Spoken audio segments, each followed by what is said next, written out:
Tu ne sais pas quoi faire de tes fonds de vin rouge, mais aussi de tes pots de banane, de tes épluchures d'oignons, tes vieilles coquilles d'œufs. Je vais t'expliquer comment les recycler. Tu vois ça? Les fonds de verre de vin rouge que t'as pas pu finir de boire parce que t'étais beaucoup trop bleu.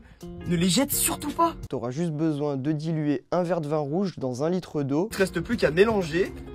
Le vin rouge est composé d'azote, ce qui va favoriser la croissance de ta plante. Il ne faut pas en apporter beaucoup trop. Si tu en apportes 2 fois dans la semaine, ta plante va avoir un surplus d'azote et finira certainement par mourir. Il est aussi blindé de sucre, c'est d'ailleurs pour ça que t'aimes bien. Le sucre, ça va stimuler la vie des micro-organismes dans le sol, ce qui va permettre du coup à ton sol d'être plus vivant, de mieux décomposer la matière organique et donc de mieux nourrir ta plante. T'as plus qu'à arroser ta plante avec la solution. Là, on est sur un framboisier jaune. Je vais t'expliquer comment recycler tes coquilles d'œufs. Ne les jette surtout pas. Ça va être super simple. T'as juste à casser tes coquilles d'œufs. Tu les fais sécher. Tu vas les broyer puis les placer dans ton terreau directement au pied de ta plante. On a un super pied de tomate.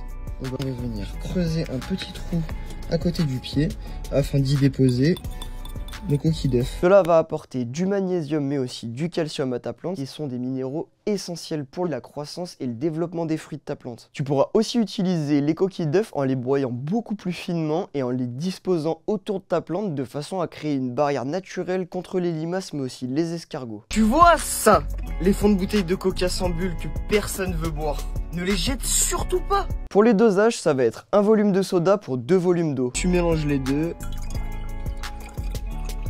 Le soda est riche en oxyde de carbone, ce qui est hyper important pour le développement de ta plante et aussi sa croissance. Deuxièmement, le soda est riche en sucre. Comme tu le sais maintenant, le sucre est bon pour le développement des micro-organismes dans le sol, ce qui va permettre du coup d'avoir un sol plus riche, de décomposer plus facilement la matière organique et donc de mieux nourrir ta plante. Maintenant, tu sais tout, t'as juste à arroser ta plante avec la solution.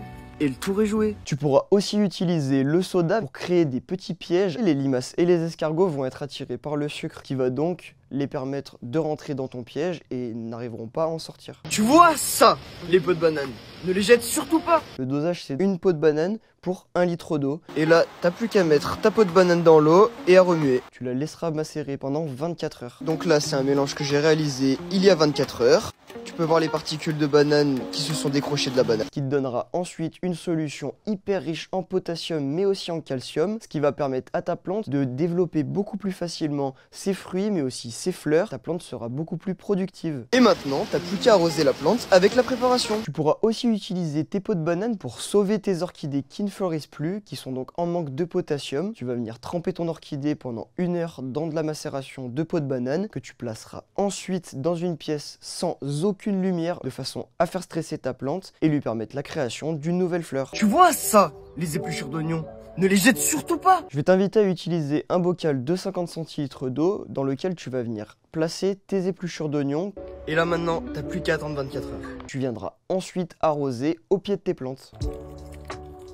Grâce à ça, tu vas pouvoir apporter à ta plante du potassium et du calcium qui sont des minéraux essentiels pour ta plante. La macération, tu vas pouvoir aussi l'utiliser directement en la pulvérisant sur tes plantes. L'oïdium, c'est une maladie qui va apparaître sur les feuilles par exemple de tes courgettes. C'est une grosse tache blanche qui va se déposer sur tes feuilles. C'est un champignon qui empêche en fait ta plante de capter les rayons du soleil. Elle finira donc par avoir une carence en nutriments. La macération d'oignons va donc te permettre de lutter contre cette maladie en apportant les nutriments nécessaires.